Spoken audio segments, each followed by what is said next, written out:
Well, what I was definitely looking forward to on this podcast was talking about Black history. I won't pay no mind to the people that keep on going, why don't we have a White History Month? Well, you do. It's called Every Day. Read your history books. But getting back to Black History Month is important because it's a chance to highlight the opportunities afforded to us by the freedom fighters of the past. It's also a chance to showcase the accomplishments of Black people, past the names of Martin Luther King, Malcolm X, Rosa Parks, and in the occasion, Harriet Tubman. Society loves to give out this notion that we're one, but I have yet to find Fred Shuttlesworth in a history book, the co-founder of the Southern Christian Leadership Conference. Yet Christopher Columbus is celebrated for getting saved at sea by the people who he eventually enslaved and killed each year. You can't tell us that we are one if you're teaching about the Wright brothers, but have yet to acknowledge Andrew Young. I already know they're not teaching Huey Newton in school because they can't even distinguish between the fact that the new Black Panther Party and the Black Panther Party are two different things, because they are. The Black Panther Party was established in 1966 and disbanded in 1982. The new Black Panther Party is called the New Black Panther Party because they are not the Black Panther Party and they do not have the right to call themselves the Black Panther Party. They're also a bunch of racist assholes. But back to the Black Panther Party. The Black Panther Party was put in place to arm citizens and monitor the behavior of the police officers and to challenge police brutality. So they basically was in the hood protecting the people in the hood. Another thing they did was they had programs like free breakfast for children, and they also had health clinics. How do you feel about Black history in schools? I feel like it should be taught as much as white history is being taught. That's only fair. I mean, if both races are in the same school, why is it only one-sided? That's history that's taught. Exactly. Black history is American history, so it's to be taught year round, just like white history is taught year round. Like you can't tell me that is hard to teach it because you got so many people to pull from. You got Miles Davis who woke up black and just knew how to play instruments. It's a joke. You got Marcus Garvey. You got Arthur Ashe. You got Mae Jemison. You got Marie Brown. You ever heard of a home security system? Yes. That black woman and her husband invented that. You got Langston Hughes. You got Jesse Owens, aka the Buckeye Bullet. You got you got George Washington Carver. He created over 100 products using peanuts. So now you can't tell me that you cannot incorporate this into American history because they're responsible for a lot of things that are great. You ever drove a car before? Mm-hmm. You got Richard Spikes to thank for that because he invented the auto gear shift. Wow. And it's another, like, it's so easy to incorporate these people. You got Andrew Jackson Beard. Now Andrew Jackson Beard was born into slavery. He spent 15 years as a slave. When he got out of slavery, he had his own farm. On his farm, he invented a plow. Not the plow, but he invented a plow. He went on to invent another plow number 2. From that, he went on to improve the steam engine. And you know the things that connect one train car to another train car? Mm-hmm. Those are called knuckle couples. He invented that. Wow. So when you talk about Black history can be incorporated into anything you want to. You can go to Lewis Howard Lattimore. Lewis Howard Lattimore. You ever heard of a light bulb? Yes. Yes. See, they'll teach you about light bulb and they'll say Thomas Edison invented it, but Lewis came through and he perfected it. See, at the time Lewis were working for, you heard this dude called Alexander Graham Bell? Yes, I did. Yeah, the man that made telephone. Lewis is like the Beyonce of them. You know that Beyonce song, "Let Me Upgrade You." He came through and he first he upgraded Alexander Bell because he came through. He said, "Yeah, your telephone's cool, but if you want to get a pattern for it, because not only was Lewis a inventor, he was also a draftsman. Because in order for you to get something pattern, you have to draw it out. So he said, "Come in." He said, "Come in. Let me show you what you're doing." So he drew out the telephone. He improved that. So he got that patent for Alexander Graham Bell. Thomas Edison came through and took note of it, and he had Lewis come on with him. And Lewis came through and he noticed that the filaments in the first light bulb, it burnt out quick. So Lewis came and he invented a filament made with more durable carbon. He then took that and he put the pattern into the United States Electric Company in 1881. And then he patterned he made another filament and he patterned that in 1882. Now, he was popping. If it wasn't for him, we wouldn't have no lights in the house. We also wouldn't have no telephone to talk on. And another thing that he invented was a coat rack. He improved the elevator. It's so many things that these black men are doing that people are not talking about. Now, if you want to take it to a child level, we're like, oh, we can't teach children that. They won't comprehend it. They will comprehend it. But okay, have you ever heard of potato chip? Yes. Do you want to hear the story of the potato chip? Of course. Okay. Well, the story of the potato chip starts with George Crumb. George was a black man. His father was a black man, and his mother, she's a Native American. So his mom is a Native American, his dad's a black man. So he started his whole career as a mountain tour guide, going up and down the East Coast, just giving out tours. Now, he finally settled down at a place called the Moon Lake House.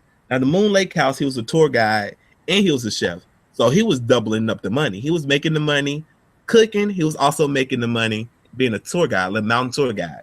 So the story about the chip is pretty funny because a customer complained because back then they had French fries, but it was more of a circle kind and it was cut real thick.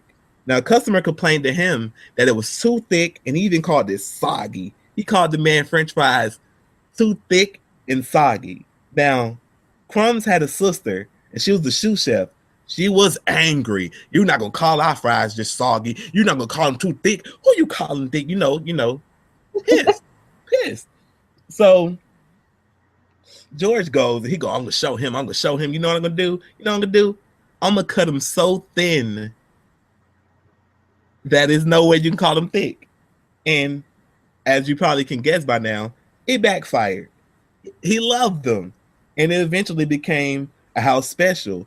George went on to have his own restaurant where he served French fries and potato chips and all this other stuff. And that's the story of the potato chip. So you have George to thank for the potato chip, a black man. That's pretty cool. Exactly. Now, I'm going to bring it back full circle. I'm going to bring it back to something that everybody can relate to. Jackie Joyner Kersee. Jackie Joyner Kersee was a bad motherfucker. And when I say bad, I mean bad. Not to be confused with her sister-in-law, Florina Griffin Joyner, who also known as FloJo for everybody out there, the fastest woman of all time. FloJo was fast. FloJo was fast, and she also had those long nails, like those really super long nails that a lot of women wear back in the day in the 90s or whatever.